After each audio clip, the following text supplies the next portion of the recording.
आज के क्लास में हम लोग पी ब्लॉक एलिमेंट का इंट्रोडक्शन देखने वाले हैं। पी ब्लॉक का जो एलिमेंट होता है इसमें हम लोगों को सबसे पहले तो इसके इलेक्ट्रॉनिक कॉन्फ़िगरेशन की बात करें, जनरल इलेक्ट्रॉनिक कॉन्फ़िगरेशन। तो इसकी जनरल इलेक्ट्रॉनिक कॉन्फ़िगरेशन क्या होती है? इसकी जनरल इलेक्ट्रॉनिक कॉन्फ़िगरेशन होती है आपको NS2 NP126।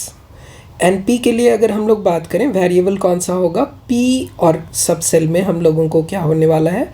P सब सेल में हम लोगों को इसके इलेक्ट्रॉन चेंज करने वाले हैं। ठीक है, तो P सब सेल में इसके इलेक्ट्रॉन 1 से लेके 1 2 3 4 5 6 इसमें से कोई भी एक वैल्यू हो सकता है। और इस तरह से जो इलेक्ट्रॉनिक कॉन्फ़िगरेशन हम लोगों को लास्ट इलेक्ट्रॉन P सब सेल में इंटर कर रहा है, इसी के कारण हम लोगों को P ब्लॉक एलिमेंट कहा जाता है। इसके जो ब्लॉक डिवीज़न हुए हैं, पूरे पीरियोडिक टेबल को जो हम लोग 4 ब्लॉक में डिवाइड किए हैं, तो ये P ब्लॉक एलिमेंट इसलिए बना है क्योंकि हमारा लास्ट इलेक्ट्रॉन कहाँ इंटर कर रहा है? P सब सेल में कर रहा है। लेकिन इसके अगर एक्सेप्शन को चेक करें तो इसमें हम लोगों को एक एक्सेप्शन है कि एक ही एलिमेंट इसके पूरे पीरियोडिक टेबल में आप लोगों को P ब्लॉक में वही एक ही एलिमेंट है जो कि है हीलियम। ये कहाँ है? आपको P ब्लॉक में है, लेकिन इसका लास्ट इलेक्ट्रॉन इंटर कहाँ कर रहा है? 1s में इंटर कर रहा है। 1s का 2 इलेक्ट्रॉनिक कॉन्फ़िगरेशन इसका। और इस एक्सेप्शन के साथ हम लोगों को, इस एक्सेप्शन के बाद बाकी सारे के सारे एलिमेंट हमारे जो उसके जनरल इलेक्ट्रॉनिक कॉन्फ़िगरेशन होंगे वो क्या होगा? NS2 NP126। और इस वैल्यू के साथ अगर हम लोग चेक करें तो सबसे पहला इसका जो ग्रुप स्टार्ट होता है, इसका जो ग्रुप हम लोगों को स्टार्ट होता है, ये ग्रुप नंबर 13 से लेके ग्रुप नंबर 18 तक होता है। इसकी ग्रुप नंबर कैसे फाइंड आउट करते हैं? अगर इसी जनरल इलेक्ट्रॉनिक कॉन्फ़िगरेशन को आप देखो तो हम लोगों को जो बोरोन है, बोरोन की जो इलेक्ट्रॉनिक इसकी जो एटॉमिक नंबर है ये 5 है। बोरोन का एटॉमिक नंबर 5 है और इसके जो इलेक्ट्रॉनिक कॉन्फ़िगरेशन होंगे 1s2 2s2 2p1। तो 1s2 को हम लोग साइड रखते हैं, ये इनर सेल का है, फर्स्ट सेल का हम लोगों को इलेक्ट्रॉनिक कॉन्फ़िगरेशन है। उसके जो लास्ट सेल है ये 2s2 और 2p1 है। तो इसमें जो इलेक्ट्रॉनिक कॉन्फ़िगरेशन हो रहा है, कितना इलेक्ट्रॉन फिल हो रहा है? S में 2 इलेक्ट्रॉन और P में 1 इलेक्ट्रॉन। और अब इसका जो ग्रुप नंबर हम लोग फाइंड करेंगे, ग्रुप नंबर फाइंड आउट करने का रूल क्या है? ग्रुप नंबर होता है किसके बराबर? ये P ब्लॉक एलिमेंट के लिए, for P block element, group number for P block element, for P block element, for P block element ये किसके बराबर होता है? ये होता है 10 plus NS plus NP electron. अगर आप आउटरमोस्ट सेल के NS इलेक्ट्रॉन को और NP इलेक्ट्रॉन को ऐड करेंगे तो जो वैल्यू आएगी वही उसका ग्रुप नंबर होगा। फॉर एग्जांपल बोरोन के लिए चेक करें तो बोरोन में 10 एक्स्ट्रा ऐड कीजिए, 10 प्लस बोरोन के NS में कितना इलेक्ट्रॉन है? बोरोन के NS में आप लोगों को जो इलेक्ट्रॉन प्रेजेंट है, इसके इलेक्ट्रॉन की वैल्यू कितनी है? इसके इलेक्ट्रॉन की NS में 2 इलेक्ट्रॉन और इसके NP में कितना इलेक्ट्रॉन? NP में 1 इलेक्ट्रॉन। तो 2 + 1 इसकी वैल्यू कितनी हो जाएगी? 2 + 1 अगर इसकी वैल्यू अगर आप चेक करें तो 2 + 1 क्या हो गया? ये 2 + 1 13 हो गया। तो ग्रुप नंबर बोरोन के लिए हम लोगों को क्या आ रहा है?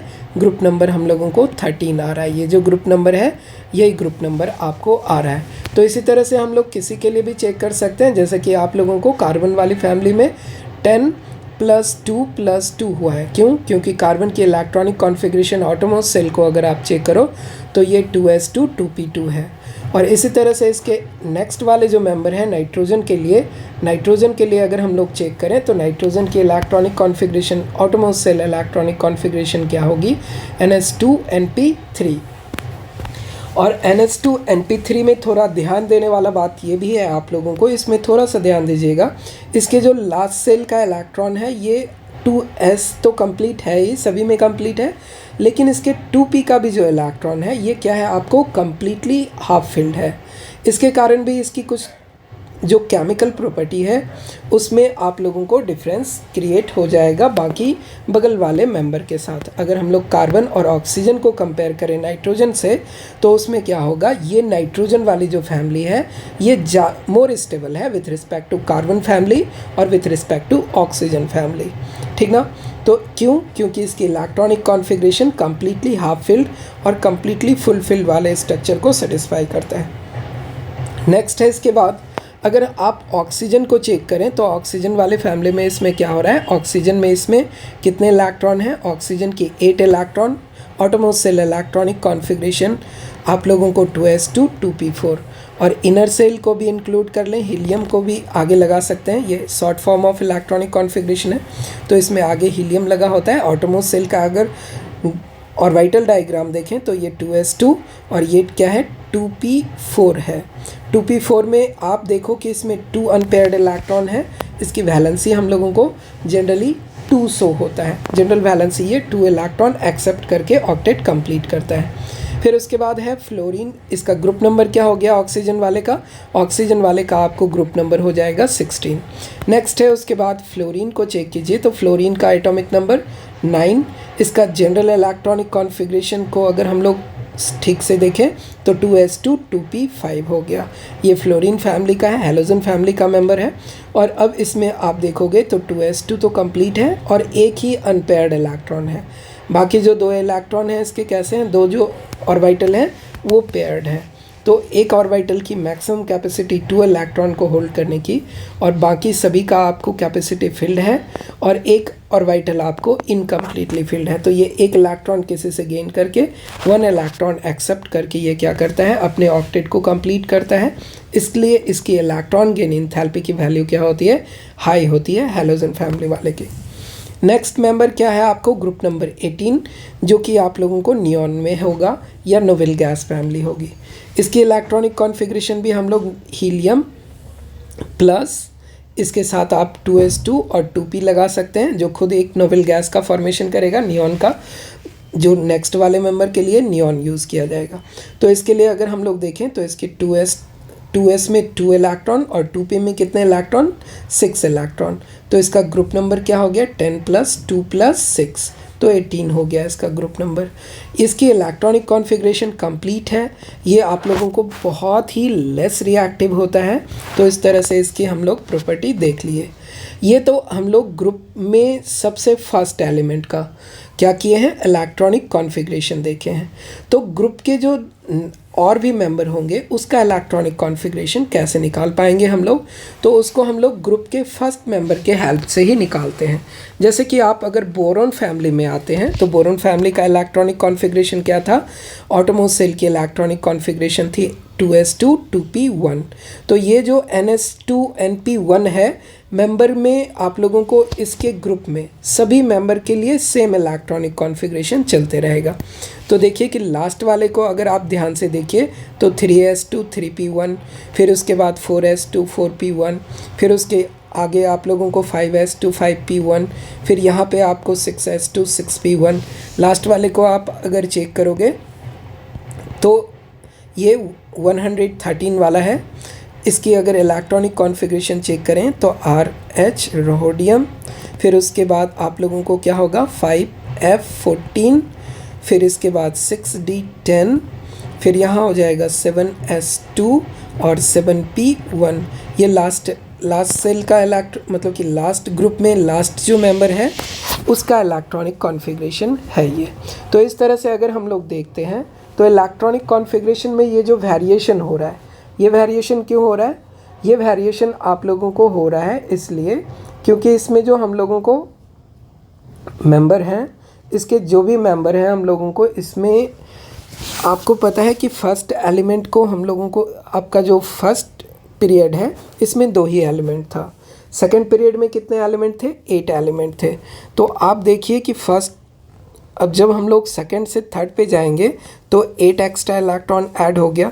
फिर दूसरे के बाद आप लोगों को थर्ड पीरियड में भी आप लोगों को कितने एलिमेंट एक्स्ट्रा ऐड होंगे, हम लोगों को पता है कि फर्स्ट पीरियड में 2 एलिमेंट, सेकंड में 8, थर्ड में 8, फोर्थ में 18, फिर उसके बाद फिफ्थ में भी 18, नेक्स्ट सिक्स्थ में आप लोगों को 32 और नेक्स्ट इसके आगे सेवन्थ में भी आप लोगों को 32 एलिमेंट होता है।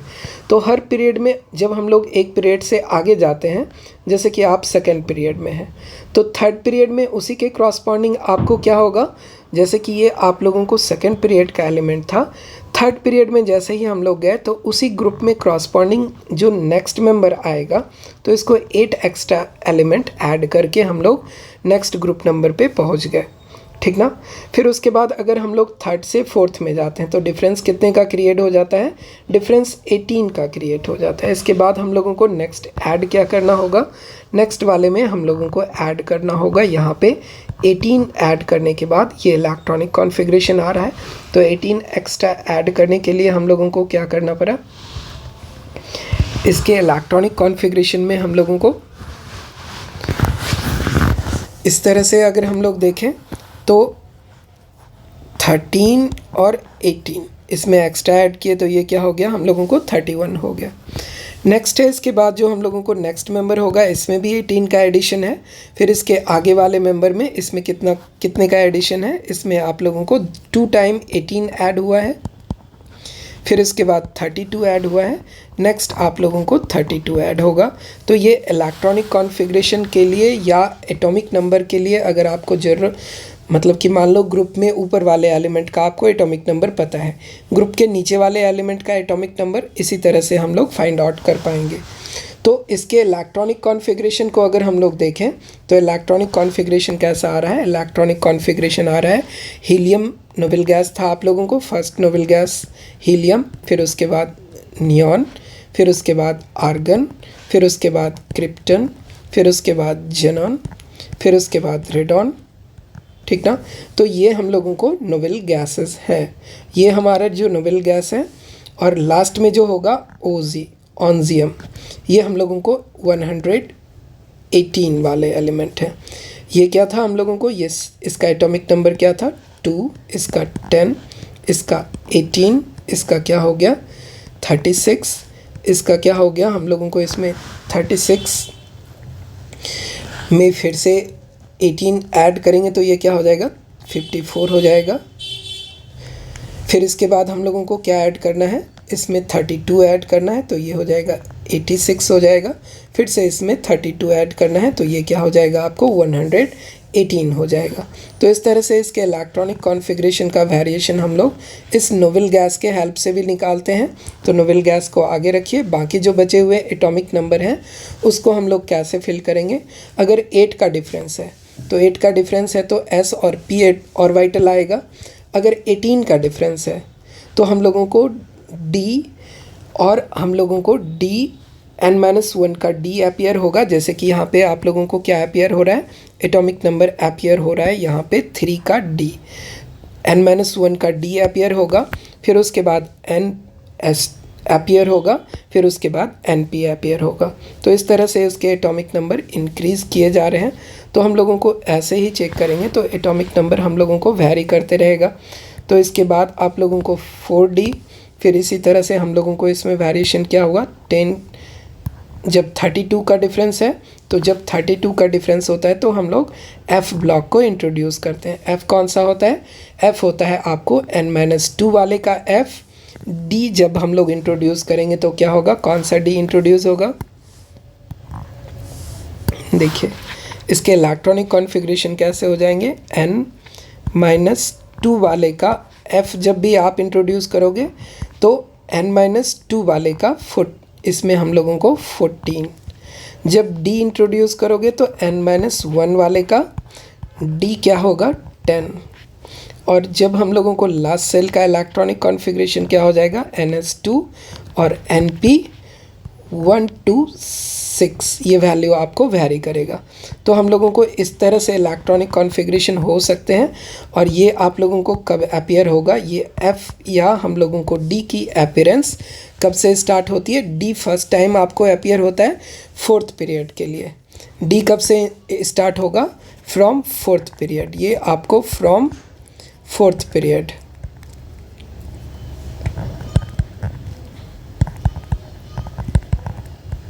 और ये कहाँ से स्टार्ट होगा, फ्रॉम सिक्स्थ पीरियड।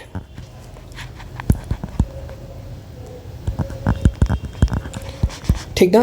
तो ये आप तभी इंक्लूड करेंगे जब आपका सिक्स्थ पीरियड का एलिमेंट हो, और ये तभी आप इंक्लूड करेंगे जब आपका फोर्थ पीरियड या ऊपर से एलिमेंट हो। फोर्थ पीरियड से नीचे का थर्ड पीरियड होगा तो उसमें डी वाला इंट्रोड्यूस नहीं होगा, जैसे कि आपको ये थर्ड पीरियड एलिमेंट नज़र आ रहा है।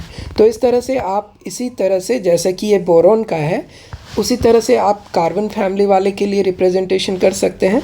तो जैसे हम लोगों को कार्बन का इलेक्ट्रॉनिक कॉन्फ़िगरेशन है 1s2, 2s2 और 2p2।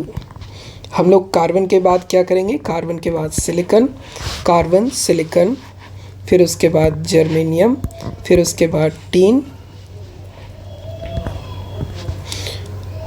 फिर लेड, फिर उसके बाद हम लोगों को नेक्स्ट जो एलिमेंट आएगा, इसमें आएगा 114 वाला जो एलिमेंट है। नेक्स्ट एलिमेंट 114 वाला कौन सा है? 114 वाला एलिमेंट है आप लोगों को Fl। ठीक ना। 114 एटॉमिक नंबर के साथ हम लोगों को जो एलिमेंट आ रहा है वो Fl उसका सिंबल है। और इस तरह से अगर हम लोग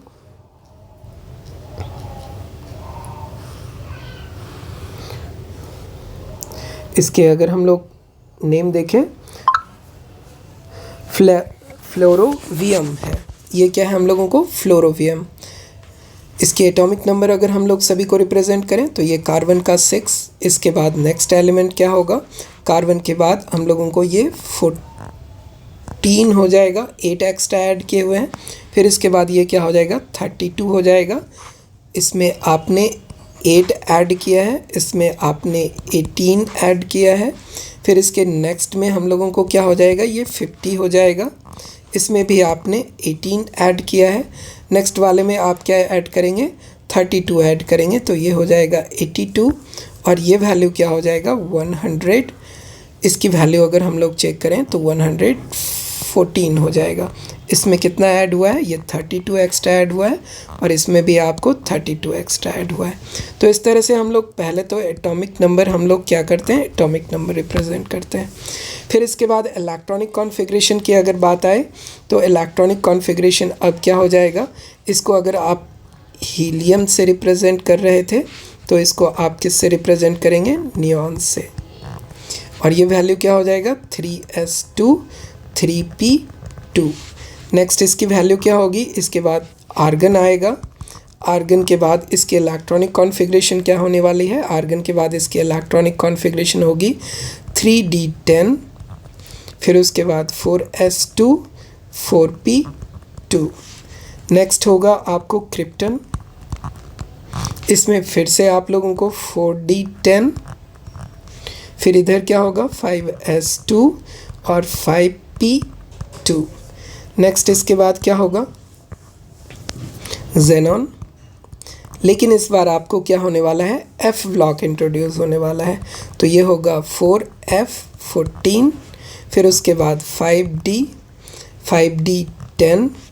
फिर उसके बाद अगर हम लोग चेक करें 5d10, उसके बाद 6s2। फिर उसके बाद क्या होगा, 6p2। नेक्स्ट इसके बाद क्या होने वाला है,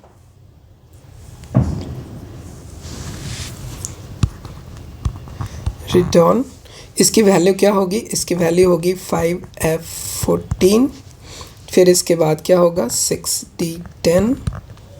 फिर इसके बाद 7s2 7p2। तो इस तरह से आप किसी भी ग्रुप के अगर ऊपर वाले एलिमेंट का इलेक्ट्रॉनिक कॉन्फ़िगरेशन आपको पता है तो नीचे वाले किसी भी मेंबर का इलेक्ट्रॉनिक कॉन्फ़िगरेशन आप रिप्रेजेंट कर सकते हैं। अब आई बात हम लोगों को, इसमें जो फर्स्ट टॉपिक था हम लोग जनरल इलेक्ट्रॉनिक, इसमें हम लोग इलेक्ट्रॉनिक कॉन्फ़िगरेशन। अब हम लोग देखने वाले हैं कुछ general physical and chemical property. सबसे पहले तो हम लोग फिजिकल प्रॉपर्टी में चेक करते हैं। नेक्स्ट अगर हम लोग फिजिकल प्रॉपर्टी की बात करें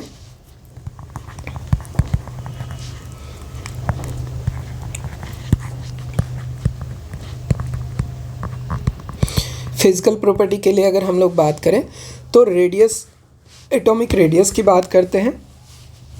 एटॉमिक रेडियस में आप लोगों को क्या होगा, जैसे कि आप लोगों को फर्स्ट क्या देखना है, आप लोगों को एटॉमिक रेडियस। एटॉमिक रेडियस को अगर हम लोग डिस्कस करें तो एटॉमिक रेडियस आपको पता है कि आपके अगर सेम पीरियड में हम लोग लेफ्ट टू राइट मूव करते हैं तो एटॉमिक साइज़ आपका क्या होता है, एटॉमिक साइज़ आपका डिक्रीज़ करता है। क्यों डिक्रीज़ करता है? क्योंकि न्यूक्लियस में आप लोगों को पॉजिटिव चार्ज या कहिए कि इसके जो न्यूक्लियस में प्रोटॉन की वैल्यू क्या है, इंक्रीज़ हो रही है। सेल की वैल्यू क्या है, सेम पीरियड में सेल की वैल्यू सेम है। सेम पीरियड में अगर अक्रॉस हम लोग पीरियड मूव कर रहे हैं तो इसमें सेम नंबर ऑफ सेल की वैल्यू क्या होगी, आपको फिक्स होगी, फिक्स्ड सेल होगी, फिक्स्ड नंबर ऑफ सेल है। इसमें सेल की वैल्यू चेंज नहीं हुई, लेकिन न्यूक्लियस में पॉजिटिव चार्ज इंक्रीज़ होने के कारण अब आपको क्या होगा, इसमें जो न्यूक्लियस का पॉजिटिव चार्ज है इसकी इंटेंसिटी बढ़ेगी। ये आउटरमोस्ट सेल के इलेक्ट्रॉन को क्या करेगा, स्ट्रांगली अपने न्यूक्लियस की तरफ अट्रैक्ट करेगा। और इसके कारण क्या हो जाता है, इसके कारण आपको एटम का रेडियस छोटा होता है। तो किसी भी पीरियड में अगर हम लोग लेफ़्ट टू राइट जा रहे हैं, ये हमारा लेफ़्ट है और ये हम लोगों को राइट है, तो किसी भी पीरियड में अगर हम लोग लेफ़्ट टू राइट मूव करें तो इसमें जनरल ट्रेंड है कि इसके एटॉमिक नंबर इंक्रीज़ करने के साथ साथ, या कहो कि जैसे जैसे हम लोग एटॉमिक नंबर इंक्रीज़ करता जाता है तो इसके रेडियस क्या होते जाते हैं, या कहिए कि लेफ़्ट टू राइट मूवमेंट के साथ साथ इसकी क्या होती है, साइज डिक्रीज़ करता है। इसका साइज़ क्या होगा, atomic radius decreases, atomic radius decreases. इसमें आपको फैक्टर क्या प्रेजेंट है, इसमें न्यूक्लियस का हम लोगों को, न्यूक्लियस की जेड इफेक्टिव न्यूक्लियर चार्ज की इंटेंसिटी क्या होगी, बढ़ जाएगी। क्योंकि हम लोगों को जेड इफेक्टिव की वैल्यू, क्योंकि जेड इफेक्टिव आपका क्या होता है, जेड इफेक्टिव आप लोगों को इंक्रीज़ करता है, increases from left to right in same period।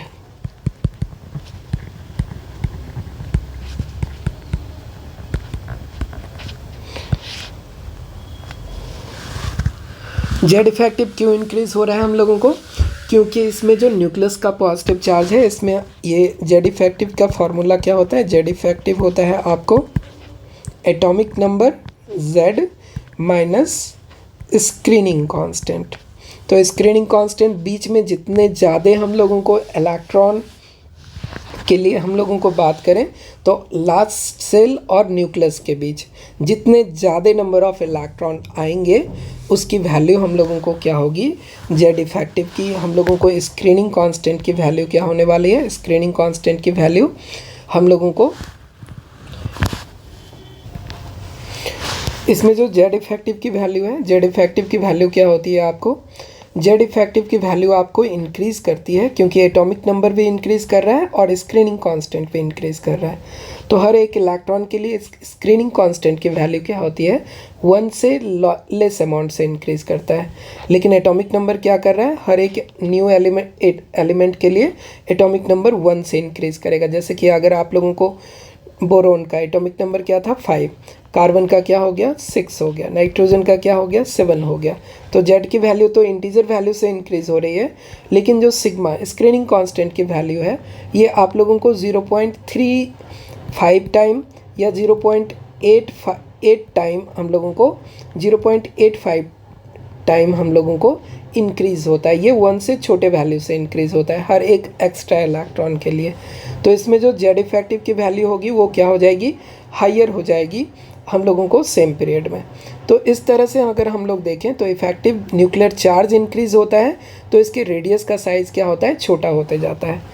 और अगर हम लोग जनरल ट्रेंड की बात करें तो जनरल ट्रेंड में हम लोगों को इन अ सेम ग्रुप, अगर हम लोग सेम ग्रुप के लिए बात करें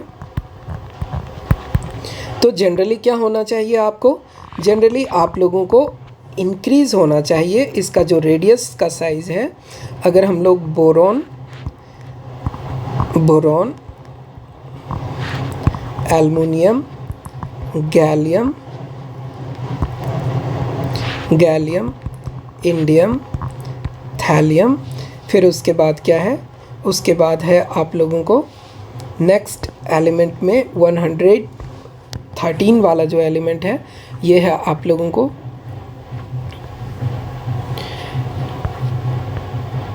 नाइहोलियम, एंड इसमें हम लोगों को NH। तो इसमें अगर हम लोग देखें बोरॉन फैमिली का यही हम लोगों को एलिमेंट है। तो इसमें अगर इसी के इलेक्ट्रॉनिक कॉन्फ़िगरेशन की ही हेल्प को अगर हम लोग देखें, जो इलेक्ट्रॉनिक कॉन्फ़िगरेशन है उसी का हेल्प ले रहे हैं हम लोग। तो इलेक्ट्रॉनिक कॉन्फ़िगरेशन के हेल्प से देखिए कि इस वाले वैल्यू को फिर से हम लोग एक बार क्या कर रहे हैं, कॉपी कर रहे हैं।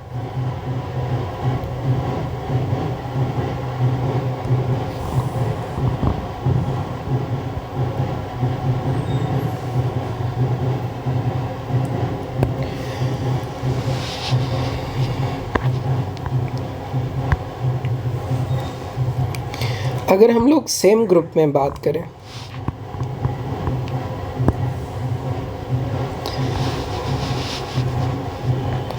सेम ग्रुप के लिए बात करें,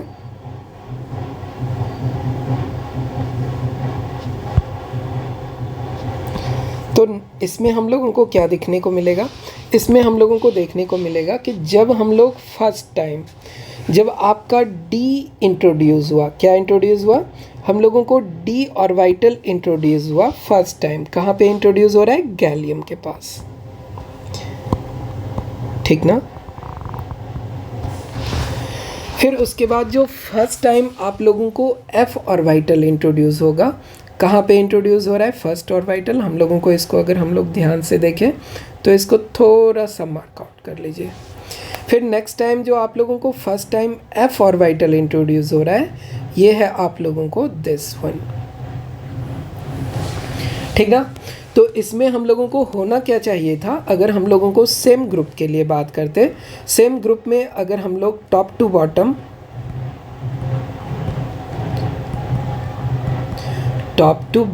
अगर हम लोग मूव करते, अगर हम लोग मूव करते, then radius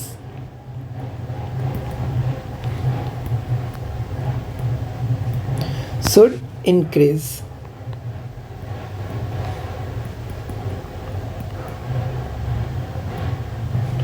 radius should increase,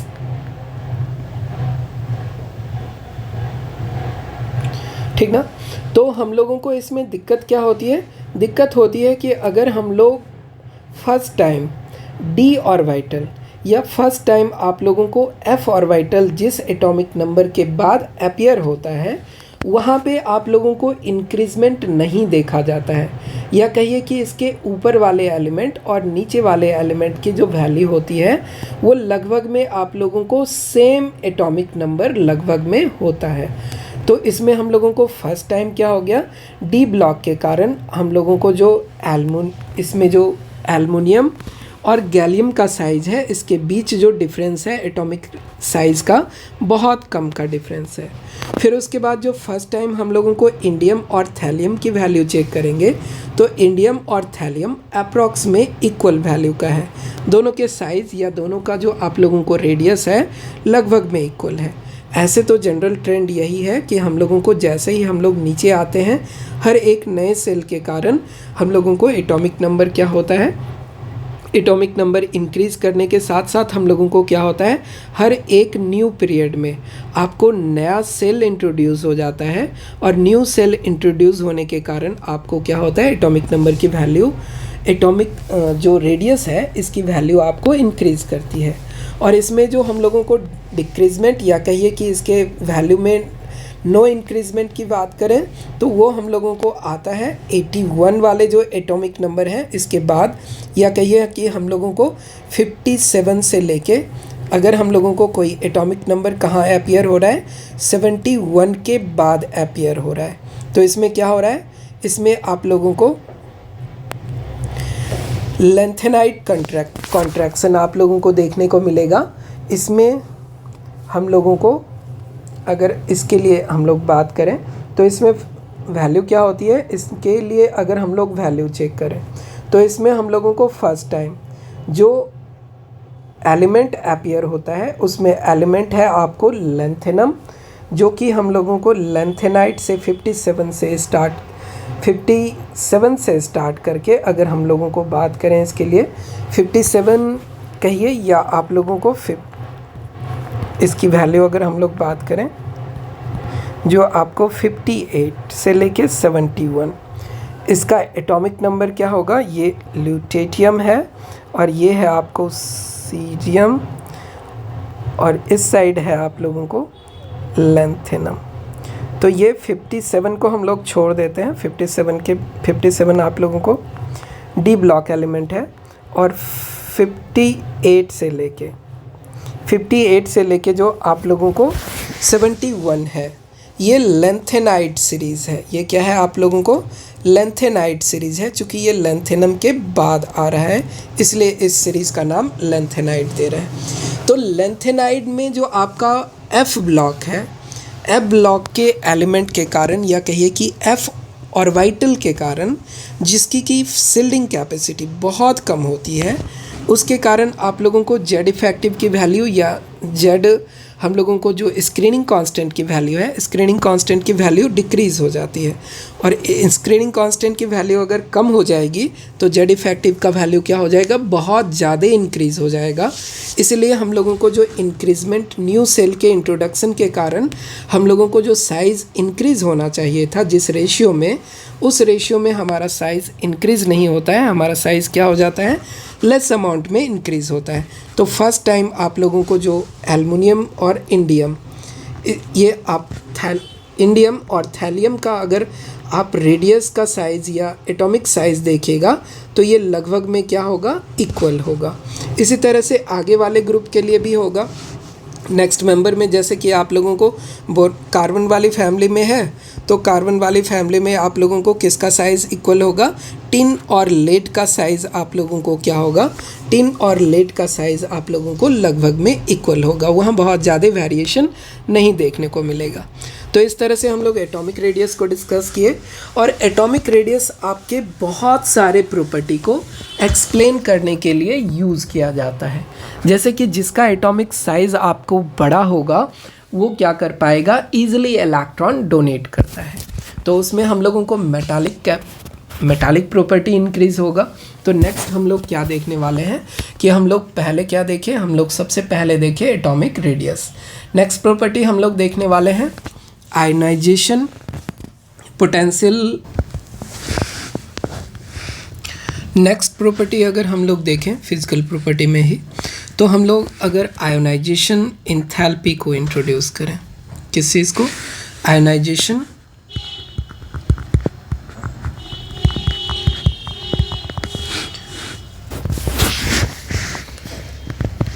enthalpy,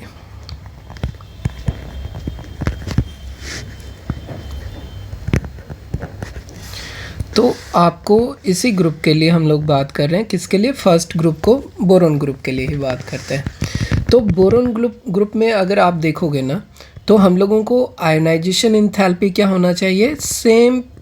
अगर ग्रुप के लिए बात करें आयोनाइजेशन एंथैल्पी आप लोगों को अगर सेम ग्रुप के लिए बात करें तो टॉप टू बॉटम क्या होना चाहिए, डिक्रीज़ होना चाहिए।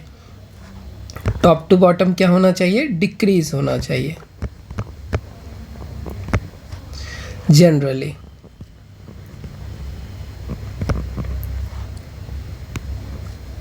ठीक ना।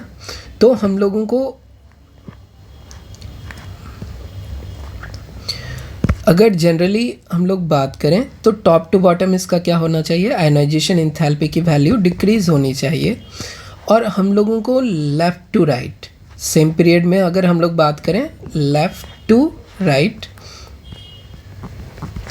अगर हम लोग बात करें इसकी तो ये वैल्यू क्या होनी चाहिए, इंक्रीज़ होनी चाहिए, ये इंक्रीज़ होनी चाहिए।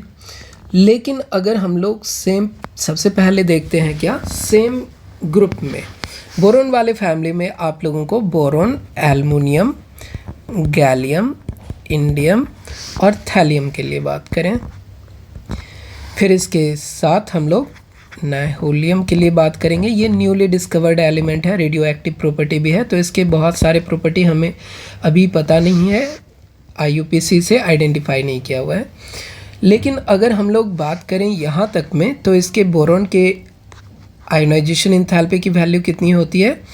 801 किलो जूल पर मोल। एल्युमिनियम की वैल्यू कितनी होती है? एल्युमिनियम की होती है 577। ये यूनिट क्या है? किलो जूल पर मोल। इस यूनिट में इसका वैल्यू होता है।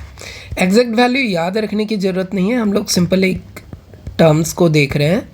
फिर उसके बाद है वैल्यू आप लोगों को 579। तो आप ध्यान से देखिएगा कि ये वैल्यू क्या हो गया है? इंक्रीज़ हो गया, फर्स्ट टाइम इंक्रीज़ हो गया। डिक्रीज़ होना चाहिए फर्स्ट से सेकंड में, ठीक है। एल्युमिनियम बोरोन से एल्युमिनियम में गया, कोई दिक्कत नहीं। लेकिन जैसे ही गैलियम एल्युमिनियम से गैलियम में आया तो आपको क्या हो रहा है? डी ब्लॉक इंट्रोड्यूस होने के कारण, डी ब्लॉक की पुअर सील्डिंग होने के कारण न्यूक्लियस का फोर्स ऑफ अट्रैक्शन क्या होगा? ज़्यादा लगेगा और इसके इलेक्ट्रॉन को निकालना हमारे लिए क्या हो जाएगा? डिफ़िकल्ट हो जाएगा। तो फर्स्ट टाइम ये क्या हो रहा है? इंक्रीज़ हो रहा है वैल्यू। रेडियस की वैल्यू तो डिक्रीज़ नहीं हुई थी, लेकिन आयोनाइजेशन पोटेंशियल की वैल्यू क्या हो रही है? इंक्रीज़ हो रही है। फिर उसके बाद नेक्स्ट क्या होगा? नेक्स्ट सेम रहेगा, फिर से इसके बाद डिक्रीज़ होने वाला है। नेक्स्ट इसके बाद फिर से डिक्रीज़ होगा 558 किलो जूल पर मोल। लेकिन इसके बाद अगर थैलियम के लिए बात करें तो ये वैल्यू फिर से इंक्रीज़ हो रही है, 589 किलो जूल पर मोल हो जा रहा है। तो सेकेंड टाइम आपको वैल्यू क्या हो रहा है? इंक्रीज़ हो रहा है। ये क्यों इंक्रीज़ हो रहा है? क्योंकि फिर से आप लोगों को first time F block introduce हुआ है थैलियम के पहले ही।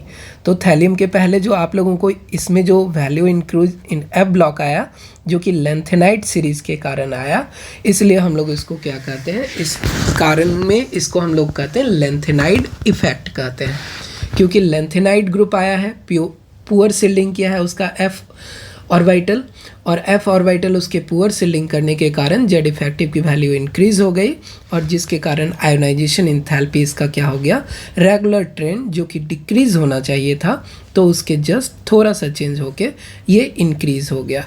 तो इस तरह से हम लोग इसको देखते हैं कि आयोनाइजेशन पोटेंशियल की वैल्यू क्या होती है। सेम अगर ग्रुप के लिए बात करें तो सेम ग्रुप में क्या होता है? होना डिक्रीज चाहिए, लेकिन हम लोगों को फर्स्ट टाइम जहाँ पे डी इंट्रोड्यूस हो रहा है, डी ऑर्बिटल इंट्रोड्यूस हो रहा है वहाँ पे, और जहाँ पे आप लोगों को एफ ऑर्बिटल इंट्रोड्यूस हो रहा है वहाँ पे आपको वैल्यू क्या हो रहा है? चेंज हो रहा है, अपने रेगुलर ट्रेंड से डिफरेंट ट्रेंड शो कर रहा है। अगर इसी में सेम पीरियड के लिए बात करें तो सेम पीरियड में अगर आप लोग देखोगे तो फर्स्ट पीरियड में ही बात करें, बोरोन, इसके साथ साथ आप लोगों को क्या होगा? बोरोन बगल में क्या है? कार्बन है, फिर नाइट्रोजन है, फिर उसके बाद कौन है आप लोगों को? ऑक्सीजन है, फिर उसके बाद आप लोगों को फ्लोरीन है, फिर इसके बाद क्या है? नियॉन है। तो हमें पता है कि लेफ्ट टू राइट जाएंगे तो न्यूक्लियर चार्ज बढ़ेगा, न्यूक्लियस फोर्स जेड इफेक्टिव की वैल्यू बढ़ेगी, न्यूक्लियर चार्ज बढ़ जाएगा, और उसके बाद हम लोगों को क्या होगा? एटॉमिक साइज छोटा हो जा रहा है। तो दोनों के कारण हम लोगों को क्या होगा? इलेक्ट्रॉन निकालना हमारे लिए डिफ़िकल्ट होती है। लेकिन अगर इसके जनरल ट्रेंड को देखें तो इसका इलेक्ट्रॉनिक कॉन्फ़िगरेशन क्या था? इसका इलेक्ट्रॉनिक कॉन्फ़िगरेशन था 2s2 2p1। फिर इसकी इलेक्ट्रॉनिक कॉन्फ़िगरेशन क्या थी? 2s2 2p2। तो इसमें कोई दिक्कत नहीं है, इसके इलेक्ट्रॉन को निकालिए, इसके भी इलेक्ट्रॉन को निकालिए, सेम निकल जाएगा। लेकिन जैसे ही आप इसके बाद की बात करेंगे तो नाइट्रोजन की जो वैल्यू है, इसके आयोनाइजेशन पोटेंशियल की वैल्यू क्या हो जाएगी? ऑक्सीजन से एक्स्ट्रा हो जाएगा। क्यों ऑक्सीजन से एक्स्ट्रा हो जाएगा? क्योंकि इसके इलेक्ट्रॉनिक कॉन्फ़िगरेशन कैसी है? इसकी इलेक्ट्रॉनिक कॉन्फ़िगरेशन है आप लोगों को 2s2 2p3, जो कि n की वैल्यू को आप चेक करें, ns में कंप्लीट फिल्ड और np में कम्प्लीटली हाफ फिल्ड, ns में कम्प्लीटली फुल फिल्ड और Np में क्या हो रहा है, completely half filled electronic configuration होने के कारण इसकी जो इसकी जो आयनाइजेशन पोटेंशियल की वैल्यू होती है, इसके आयनाइजेशन पोटेंशियल का ऑर्डर क्या हो जाएगा, बोरोन से ज़्यादा आपको कार्बन से ज़्यादा आप लोगों को ऑक्सीजन से ज़्यादा नाइट्रोजन से ज़्यादा फ्लोरीन, और फ्लोरीन सबसे ज़्यादा आप लोगों को नियॉन, क्योंकि नियॉन तो नोबेल गैस हो गया, इससे इलेक्ट्रॉन निकालना हमारे लिए और डिफ़िकल्ट हो जाएगा। तो इस तरह से इसके वेरिएशन को हम लोग देखें, रेडियस को देखें, फिर उसके बाद क्या देखें, आयोनाइजेशन पोटेंशियल को देखें। फिर इसमें डिफरेंट एलिमेंट के लिए बात करें, टॉप टू बॉटम अगर हम लोग आते हैं तो इसकी क्या होती है, मेटालिक प्रॉपर्टी के लिए अगर हम लोग बात करें तो मेटालिक प्रॉपर्टी ऊपर वाले एलिमेंट लेस मेटालिक होंगे, नीचे वाला एलिमेंट आपको धीरे धीरे मेटालिक प्रॉपर्टी इसकी इंक्रीज होगी। फिर उसके बाद अगर हम लोग दूसरे प्रॉपर्टी के लिए बात करें, इसके साथ साथ हम लोग मेटालिक प्रॉपर्टी के साथ साथ दूसरे प्रॉपर्टी को हम लोग देखें। नेक्स्ट प्रॉपर्टी हम लोग इलेक्ट्रोनिगेटिविटी को देख सकते हैं। तो इलेक्ट्रोनिगेटिविटी क्या होगा, इलेक्ट्रोनिगेटिविटी आप लोगों को, हम लोग सेम पीरियड के लिए बात करें, हम लोगों को इसी ग्रुप को चेक करते हैं। तो हम लोगों को अगर इलेक्ट्रोनिगेटिविटी की बात करें तो ये सिंपल ट्रेंड्स है आप लोगों को, बोरॉन, फिर कार्बन, फिर इसके बाद नाइट्रोजन, फिर इसके बाद ऑक्सीजन, फिर फ्लोरीन, ये मोस्ट इलेक्ट्रोनिगेटिव होगा। नियॉन आपको इलेक्ट्रोनिगेटिव नहीं होता है क्योंकि ये नोबेल गैस है, इसको इलेक्ट्रॉन लेने की भी ज़रूरत नहीं होती है, इलेक्ट्रॉन देने की भी ज़रूरत नहीं होती है, तो ये नॉट रिएक्टिव होता है। तो सबसे मोस्ट इलेक्ट्रोनिगेटिव एलिमेंट हमारा फ्लोरीन होता है, ये हम लोगों को ग्रुप में अपीयर नहीं होगा। ये क्या होगा, ग्रुप में अपीयर, ये हमारे पीरियड में अपीयर नहीं होगा। तो हम लोगों को इलेक्ट्रोनिगेटिविटी देखें तो लेफ़्ट टू राइट क्या होने वाला है, लेफ़्ट टू राइट इसकी इलेक्ट्रोनिगेटिविटी इंक्रीज होने वाली है। इलेक्ट्रोनिगेटिविटी की बात करें, इलेक्ट्रोनिगेटिविटी EN से डिनोट करेंगे इलेक्ट्रोनिगेटिविटी को। तो हम लोग इलेक्ट्रोनिगेटिविटी क्या होता है, इंक्रीज होता है लेफ़्ट टू राइट। अगर सेम ग्रुप में बात करें तो इलेक्ट्रोनिगेटिविटी आपको क्या होगी, डिक्रीज करेगी। ये ऊपर वाला मेंबर क्या होगा, आपको मोर इलेक्ट्रोनिगेटिव होगा, नीचे वाला जो मेंबर होगा डिक्रीजेस। ये क्या हो रहा है, इंक्रीज हो रहा है। और इलेक्ट्रोनिगेटिविटी इधर क्या होने वाला है, इधर इलेक्ट्रोनिगेटिविटी डिक्रीज हो रहा है। इसमें क्या हो रहा था, इलेक्ट्रोनिगेटिविटी इंक्रीज हो रहा था। अगर हम लोग टॉप टू बॉटम के लिए बात करें तो टॉप टू बॉटम में हम लोगों को इलेक्ट्रोनिगेटिविटी इसकी क्या होती है, डिक्रीज होती है।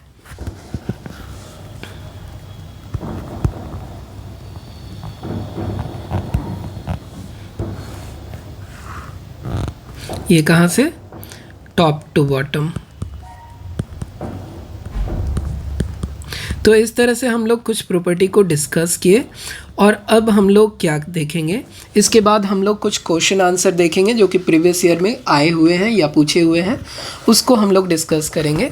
फिर हम लोग इस चैप्टर को एंड करेंगे। ठीक है बच्चे, इस वीडियो को हम लोग यहीं पे स्टॉप कर रहे हैं। नेक्स्ट वीडियो में हम लोग क्वेश्चन आंसर देखेंगे।